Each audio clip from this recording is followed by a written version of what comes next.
अनमोल वचन। अखिल भारतीय संत मत सत्संग के संस्थापक और गृहस्थ में आनंद योग के जनक परम संत महात्मा परम पूज्य श्री यशपाल जी महाराज अर्थात परम पूज्य भाई साहब जी द्वारा प्रतिपादित इन अनमोल वचनों का पालन करना अति आवश्यक है। ये वचन हमारी गृहस्थ आध्यात्मिक साधना के लिए मूलभूत सिद्धांत हैं, जो इस प्रकार हैं। हम दुनिया की हर चीज की कीमत आंकते हैं, अपने मानव जीवन की कीमत भी जाने व परमात्मा की प्राप्ति हेतु साधना करें। मनुष्य योनि एक उपहार है, इसीलिए परमात्मा को धन्यवाद देते हुए आधा घंटा प्रातःकाल, आधा घंटा सायंकाल पूजा अवश्य करें।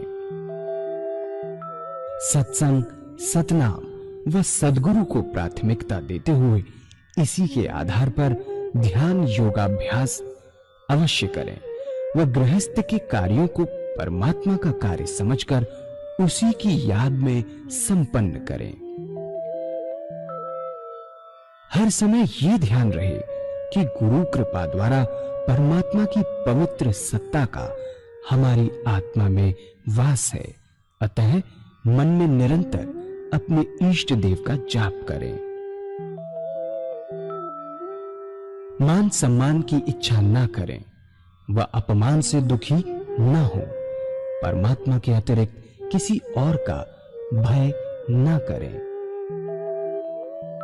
दूसरों की बुराई न करें, न सुने, सत्य व मधुर बोलें, अश्लील शब्द मुंह से ना निकालें, सभी से नम्रतापूर्ण व सुंदर व्यवहार करें। धर्म पत्नी के अतिरिक्त अपने से बड़ी से माता जैसा, बराबर की से बहन जैसा व छोटी से पुत्री जैसा व्यवहार करें। सांसारिक जीवन यापन की आवश्यकताएं अंतहीन है, इसलिए अधिक से अधिक समय सत्संग में व धन परोपकार में खर्च करें। याद रखें, न स्त्री माया है, न धन दौलत, न ही परिवार। माया वह है जो हृदय को परमात्मा से दूर हटा दे। अतः निरंतर सत्संग और सद्गुरु की शरण में रहने का प्रयास करें। भोजन अपने इष्ट को अर्पण कर प्रसाद रूप में परमात्मा की याद में करें। रात्रि में सोने से पहले अच्छे बुरे कार्यों का आत्मनिरीक्षण कर उसका समुचित पश्चाताप करते हुए ध्यान करें व प्रभु की गहरी याद में ही विश्राम करें। परमात्मा तू ही है, तेरी इच्छा पूर्ण हो।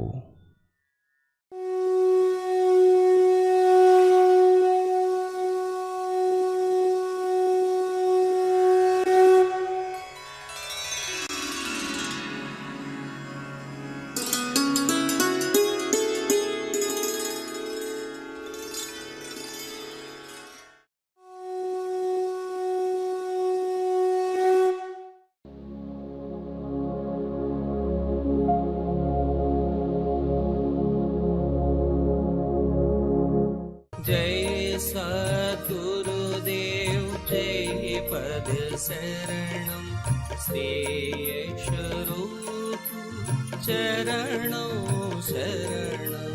जय सद्गुरुदेव जय पद शरणं श्री यशरूप चरणों शरणं।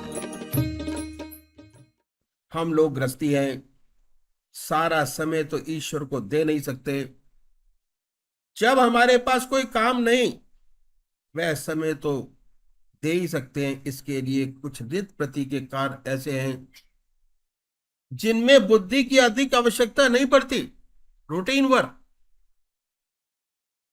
वर्क आवश्यकता नहीं पड़ती। वो नित्य कर्म के साथ साथ फिल्मी धुन गुनगुनाने के बजाय परमात्मा के नाम को ले सकते हैं, क्योंकि अब हमारी जिम्मेदारी और बढ़ गई। जिम्मेदारी क्या बढ़ी? अब उस परमात्मा के नाम को छोड़ना ही नहीं चाहिए। जीभ को तालुए से लगाओ, प्रभु की याद में निरंतर डूबी रहो, संसार के काम भी चलिए, करते चलिए, दस्त बकार, तिल बयार, हाथ पैर काम करें, बुद्धि काम करे, लेकिन हृदय परमात्मा की याद में बर्फ की तरह पिघलता रहे। अब क्या होता है, जैसे ही हम प्रभु की याद करते हैं, हमारा चित्त एकाग्र होने लगता है। हमारी जो प्राणवायु है, जिसे हम आत्मा बोलते हैं, हमारी चित्त की एकाग्रता के साथ घनिष्ठ संबंध है। जैसे जैसे परमात्मा का चिंतन होता है, वैसे वैसे हमारी प्राणवायु ऊर्ध्वगामी होती चली जाती है। जितना हम दुनिया का चिंतन करते हैं, हमारे प्राण गुदा और जंगाओं की तरफ चले जाते हैं, लेकिन परमात्मा का चिंतन में प्राणवायु ऊर्ध्वगामी होती चली जाती है। जैसे जैसे प्रभु की याद बढ़ती चली जाती है, वैसे ही वैसे प्राणों की गति भी ऊपर की ओर चलती चली जाती है, और एक दिन आज्ञा चक्र पर स्पंदन होना शुरू हो जाता है। आज्ञा चक्र पर भावों के बीच में वाइब्रेशन होता है। ध्यान हृदय पर करते हैं और ध्यान लगता है आज्ञा चक्र पर। ऐसी स्थिति में अब हमें आज्ञा चक्र पर ही ध्यान करना चाहिए। लेकिन इस ध्यान में जो विशेष बात पैदा होने वाली है, अगर आप गौर से सुने, डॉक्टर लोग ज्यादा अच्छा जानते होंगे, बहुत अच्छी तरीके से। हमारा मस्तिष्क एक स्पंज की तरह है। जैसे स्पंज होता है वैसे ही है, उसमें बहुत सारे छेद हैं। डॉक्टर लोग बेहतर जानते होंगे। मेरे ख्याल से तो हजारों नर्व्स हैं, अनगिनत नर्व्स हैं, उनमें छेद भी हैं, स्पंज की तरह बताते हैं। अब हमारे हृदय पर जिन बातों का गहरा असर पड़ता है, उनकी याद हमारे मस्तिष्क पर इम्प्रिंट हो जाती है। तब से मेमोरी का छिद्र दिमाग में बन गया। ऐसे बहुत सी हमारे मेमोरी के छिद्र बनते रहते हैं, कुछ छोटे कुछ बड़े। बचपन की सारी बातें हमें याद नहीं है, परंतु क्या है कि कोई कोई बात ऐसी होती है जिसका हमारे हृदय पे गहरा प्रभाव पड़ा हो, वे हमेशा याद रहती हैं। जिनका गहरा असर बना, उनका गहरा छिद बन गया, उसकी मेमोरी हो गई, और कभी फेयर अप हो जाती है तो हमें पता लग जाता है, उसकी याद आ जाती है। जो छोटी बातें थी, जिनका संस्कार हल्का बना, वैसा भूल गए। जिंदगी की सारी बातें आज तक की हमें याद नहीं है। कोई कोई इंस्टेंसेस याद हैं जिनका गहरा प्रभाव हमारे मस्तिष्क पर पड़ा, वो इम्प्रिंट हो गया। जिनका संस्कार हल्का बना, सब भूल गए, उनका में ध्यान ही नहीं। जब हम राम नाम हृदय से लेते हैं, संस्कार हृदय से याद करने से बनते हैं, और हृदय पर वह संस्कार बनता है। संस्कार हमारी आंखों से बनता है, संस्कार हमारी जिह्वा से बनता है। ज्यादा संस्कार हमारी आंखों से बनते हैं। जैसे सेवक ने बताया कि जितना गहरा संस्कार बना, उतनी मेमोरी गहरी स्टोर हो गई। जब हम हृदय से परमात्मा को याद करते हैं, तो हमारे दिमाग में धीरे धीरे प्राणों की गति के साथ साथ जाप भी चलता रहता है। क्षण भर को भी फिर उसे भूलते नहीं। धीरे धीरे हमारी प्राणवायु ऊपर मस्तिष्क में बैठती है, पूरे सर पर फैलती है, और याददाश्त के छिद्रों को बड़ा करती चली जाती है। और एक दिन ऐसा आता है कि जब याद बिल्कुल परिपक्व हो जाती है, तो हमारे मस्तिष्क में चोटी के स्थान के आर पार छेद हो जाता है। हृदयाग्रभ जैसी शक्ल की चीज हमारे मस्तिष्क पर है। जब ये छेद इस अंडे को पार कर देती है, हमें प्रत्यक्ष अनुभव होता है। बड़ी आनंदमयी मीठी मीठी बूंदें यहां से चोटी के स्थान से कमर के पीछे गर्दन से होती हुई टपकती हैं। कमर के बीच में इन अमृत बूंदों को टपकने से बड़ा आनंद आता है। जब बूंद टपकती है तो रोंगटा रोंगटा शरीर का खड़ा हो जाता है। संसार के किसी भी भोग में इतना आनंद नहीं जितना इन बूंदों के टपकने में है। इस बूंदों के टपकने की एक और विशेषता है कि ये ताल के साथ टपकती हैं। अगर एक बूंद टपकी तो उसके 30 सेकंड बाद दूसरी और 30 सेकंड के बाद तीसरी। इन बूंदों के टपकने से सारा शरीर प्रकाश और आनंद से भर जाता है। शरीर का रोंगटा रोंगटा खड़ा हो जाता है। ऐसी सुंदर अवस्था प्राप्त होती है। कबीर साहब बगैर पढ़े लिखे थे, लेकिन उनकी विद्या बड़ी प्रैक्टिकल थी। अनुभवयुक्त संत थे। उन्होंने इस अवस्था का बड़ा सुंदर वर्णन किया है। उन्होंने कहा है कि चुअत अमीरस भरत ताल जा शब्द उठत आसमानी हो, सूरज समानी सिंध में नई कुछ जात बखानी हो। चुअत अमीरस, अमृत रस की बूंदें टपकती हैं। अमृत से ज्यादा आनंद वाली कोई दूसरी चीज नहीं। अमृत रस की वर्षा होती है। कैसे होती है? चुअत अमीरस, भरत ताल, ताल के साथ, ताल के माने इक्वल इंटरवल। तबले की ताल, हारमोनियम की ताल में जो रिद्म पैदा होता है उसे हम ताल कहते हैं। चुअत अमीरस भरत ताल, जहां शब्द उठत आसमानी हो, उस प्रभु की याद को शब्द कहते हैं। प्रभु की याद का जाप शुरू हो जाता है। हम सुन सकते हैं, उस आनंद को महसूस कर सकते हैं, पर जवान से नहीं कह सकते। वह ध्वनि होती है, शब्द उठत आसमानी हो।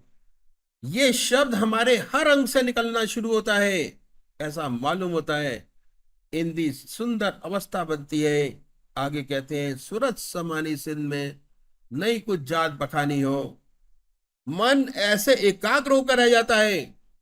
अपने इष्ट के चरणों में ऐसा एकाग्र हो जाता है कि हटाए नहीं हटता, कोशिश करने से भी नहीं हटता, और मन का स्वरूप एक अगाध समुद्र का हो जाता है। और यह प्रत्यक्ष अनुभव होता है कि मन एक अगाध समुद्र है, कैसा वेवलेस, जिसमें लहरें नहीं है, शांत, और जिसका कोई और छोर नहीं। ऐसा स्वस्थ मन तैयार हो जाता है। आगे कहते हैं कि नई कुछ जात बखानी हो। इस आनंदमयी अवस्था का शब्द में बयान नहीं किया जा सकता। ये तो अनुभव की चीज है, अनुभव का विषय है। शंकराचार्य जी महाराज ने इस अवस्था का वर्णन करते हुए लिखा है कि अमृत रस की वर्षा होती है और रोशनी पैदा होती है। सूर्य जैसी रोशनी पैदा होती है, प्रकाश पैदा होता है। लेकिन कहीं अमृत रस बरसे और अग्नि कैसे पैदा हुई, वास्तव में अनुभव वाली बात है। जब बूंद टपकती है अमृत रस की, तो सारा शरीर प्रकाश से भर जाता है। प्रकाश ही प्रकाश नजर आता है। उन्होंने यही बात कही। ऐसा नहीं कि हमारे हिंदू संतों ने इस बात का अनुभव किया, मुसलमान संत भी हुए, उन्होंने भी इसका अनुभव किया। अनुभव के बाद उन्होंने लिखा कि जब दिल को नींद आ जाती है और रूह भी गाफिल होती है, तब मैं अकेला होता हूं और यार की महफिल होती है। जब दिल को नींद आ जाती है और रूह भी गाफिल होती है, तब मैं अकेला होता हूं और यार की महफिल होती है। जब दिल सो जाता है, दिल लीन हो जाता है और रूह भी लय हो जाती है, तब मैं अकेला होता हूं और मेरा प्रियतम परमात्मा होता है। बीच में ना कोई दूसरा विचार होता है, ना ख्याल, ना कोई दूसरी लहर। ऐसे अनुभव प्राप्त किए एक सूफी ने बयान किया है कि कल साहिल वालों से रो रो ये डूबने वाले कहते थे।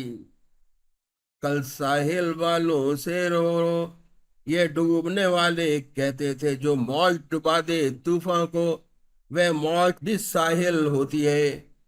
जो इस आनंद सागर में डूब गया, सबसे बड़ा किनारा है परमात्मा की प्राप्ति का। परमात्मा की प्राप्ति से और बड़ा किनारा क्या होगा? जब ये अवस्था प्राप्त हो जाती है, तब कीलक मंत्र सिद्ध हो जाता है। कीलक मंत्र के मायने कील देना। ऐसा अनुभव होता है जब परमात्मा की याद बढ़ती है तो एक दिन ऐसा मालूम होता है कि मस्तिष्क में कोई बर्मे से छेद कर रहा है, साधक घबरा जाता है। क्या हुआ? अगर सदगुरु से सहारा लिए अभ्यास करता है तो नहीं छोड़ देता। अक्सर ऐसा होता है। कीलक मंत्र पूरी कोशिश करके हमें कीलक मंत्र सिद्ध कर लेना चाहिए। इसे सिद्ध होने की पहचान यही है कि रह रह के परमात्मा की याद आएगी। नहाते धोते खाते पीते सोते जागते संसार के सारे कार्य करते प्रभु की याद के साथ साथ बनी रहेगी। इसकी परीक्षा है कि यह सिद्ध हो गया। कीलक पंथ सिद्ध हो जाने पर हमारे बुजुर्गों ने कहा है, संतों का दरवाजा बताए। जिन्होंने ऐसा अनुभव कर लिया उसे हम संत कह सकते हैं, क्योंकि उसके दिमाग में प्रभु की याद सदा के लिए अंकित हो गई, इम्प्रिंट हो गई, छूटेगी नहीं। इसलिए हम उसे संत कह सकते हैं। पर यह हमारा अंत नहीं है, ये तो हमारी शुरुआत है। मौलाना फजल अहमद खान साहब ने कहा है इस बारे में कि अवले माँ आखिरे हर मुनस्तित, आखिरे माँ जीवे तमन्ना तहिस्त। जहां सारे योग इसको योगी अंत समझते हैं कि अंत हो गया, आज्ञा चक पर स्पंदन होने का मतलब उन्होंने अंत कर लिया। ये हमारा अंत नहीं है। यहां हम आके शुरू करते हैं, कीलक बंद होने के बाद हम शुरू करते हैं। और हमारी तो शुरुआत हुई तो ये संतों का दरवाजा मानते रहे। हमारा असली अभ्यास तो अब शुरू हुआ कि अंत क्या है। इससे पहले आपका अभ्यास शुरू नहीं हुआ। अंत क्या है? सारी इच्छाओं की समाप्ति। न परमात्मा को पाने की चाह है, न दुनिया की चाह है, न स्वर्ग की चाह है, न नर्क की चाह है, न मोक्ष की चाह है। इच्छाओं से बिल्कुल समूल नष्ट हो जाना, इच्छाओं का न रहना, उनका आपके ऊपर कोई असर न होना, उन इच्छाओं के आपके हृदय पे कोई संस्कार न बनना, आपके हृदय पे संस्कार न बने, कोई असर ना हो। ये हमारा आदर्श है, यही है। ऐसे प्रभु के चरणों से लग के रह जाए कि सिवा उसके कुछ ना रहे। तू रहे और तेरी रजा रहे, तू रहे और तेरी रजा रहे, न मैं रहूं न मेरी आरज़ू रहे। तू रहे और तेरी रजा रहे, न मैं रहूं न मेरी आरज़ू रहे। तू ही तू रहे, मेरी सारी इच्छाएं तेरे में विलीन हो जाएं। जैसा तू चाहे वही हो। मेरी अर्ज़े तमन्ना भी अजब अर्ज़े तमन्ना है। तुझी से मांगता हूं मैं और तुझी को मांगता हूं मैं। मेरी एक ही इच्छा है, सिवा तेरे कुछ नहीं चाहिए। सिवा तेरे चरणों को किसी भी चीज की आवश्यकता नहीं है। ना मैं चाहता हूं, लेकिन तेरे चरणों की रज हमें मिलती रहे, वह मुझसे न छिन जाए। सच्चे भक्त का अभ्यास साधना जो भी कुछ आप कहिए वही होता है। गुरुदेव इस बारे में एक सुंदर बात कहा करते थे कि देखो, आज तक जो हमने किया, अब तक जो प्रवचन में बताया, इसमें सब में आनंद ही आनंद है। हर चीज में आनंद है, बहुत जबरदस्त आनंद है। लेकिन इसकी चाहत भी छोड़ दीजिए, मत करिए, क्योंकि यह भी शरीर से आ रहा है, शरीर में महसूस हो रहा है। शारीरिक आनंद है, प्राण वायु शरीर में स्पंदन कर रही है, उसी का आनंद है। और ये शरीर तो हमेशा रहने वाला नहीं। जो सच्चा योगी है, ना अनंत चाहता है, ना अनंत से सुखी होता है, ना दुख से दुखी होता है। मुसीबत आती है, उससे परेशानी नहीं होता, दुखी नहीं होता, आनंद आता है। उसमें भी अपने आप को भूल नहीं जाता। वह तो अपने प्रभु के चरणों को कस के पकड़ता है, और कस के और कस के और कस के, हर हाल में उसको पकड़ता रहता है। धीरे धीरे जब ये अभ्यास बढ़ता है तो जितने हमारे स्पिरिचुअल ग्लैंड्स हैं अब एक्टिवेट होते हैं, वैसे नहीं होते, एक्टिवेट होते हैं। और एक्टिवेट होके उनके अंदर शक्ति आनी शुरू हो जाती है, क्रियाशील होते हैं। जब साधक स्टेज पर पहुंचता है, उसमें शुद्धता और शक्ति आती चली जाती है। जितने चक्र खुलते जाते हैं और शुद्ध बनते जाते हैं, जितना अभ्यास और बढ़ेगा, चक्र और शक्तिशाली बनते चले जाते हैं। इसे हम कहते हैं शक्ति मंत्र का सिद्ध करना। जब शक्ति मंत्र का सिद्ध हो गया, साधक की ऐसी अवस्था हो जाती है कि उसके चारों ओर तेज पुंज का ऑरा बन जाता है, और जो उस ऑरा के अंदर आता है उसके बगैर असर के नहीं जाता, वहां से कुछ ना कुछ लेके जाता है। जितना ज्यादा ऐसे संत की सोबत की जाए, सानिध्य की जाए, उतना ही फायदा होता है। और ये अभ्यास करने का एक सबसे सरल तरीका मैंने आपके सामने रखा। इससे बढ़िया कोई तरीका नहीं। जितने आप अपने सदगुरु के संपर्क में आएंगे, उतना आपके स्पिरिचुअल ज्ञान खुदते चले जाएंगे। जितने आप पास बैठकर ध्यान बनता हो, मत छोड़िए। ज्यादा से ज्यादा समय लगाकर पास जाते रहिए। ईश्वर चाहेगा तो बराबर तरक्की होती रहेगी, शक्ति आती चली जाएगी। फिर धीरे धीरे आपका दीपक भी अच्छी तरीके से चल जाएगा। बहुत से लोग कहते हैं कि भंडारे पे आते हैं तो मेडिटेशन बनता है, दरवाजे से निकले तो फिर वैसे के वैसे हो जाते हैं। आपकी खुद की कमाई क्या है, उसके ऊपर बहुत ज्यादा डिपेंड किया जाता है कि जैसे जैसे आप इस चीज को अपनाते चले जाएंगे, इसमें बढ़ते चले जाएंगे, आपका कंसंट्रेशन और अच्छा होता चला जाएगा। जहां बैठेंगे वहां ध्यान अवस्थित होंगे और आपको आनंद ही आनंद होता रहेगा। तो ये है,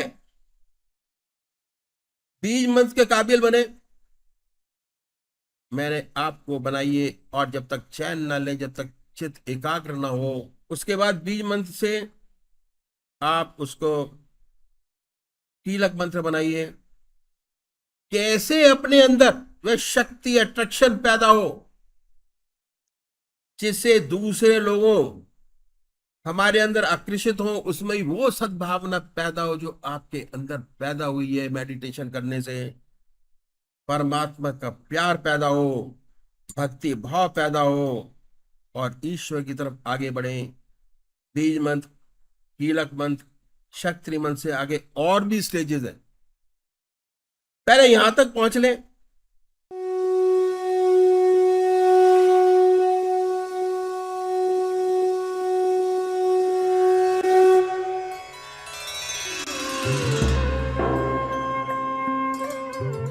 ध्यान योग के कार्यक्रम आनंद योग से निशुल्क जुड़ने के लिए संपर्क करें 9810239677।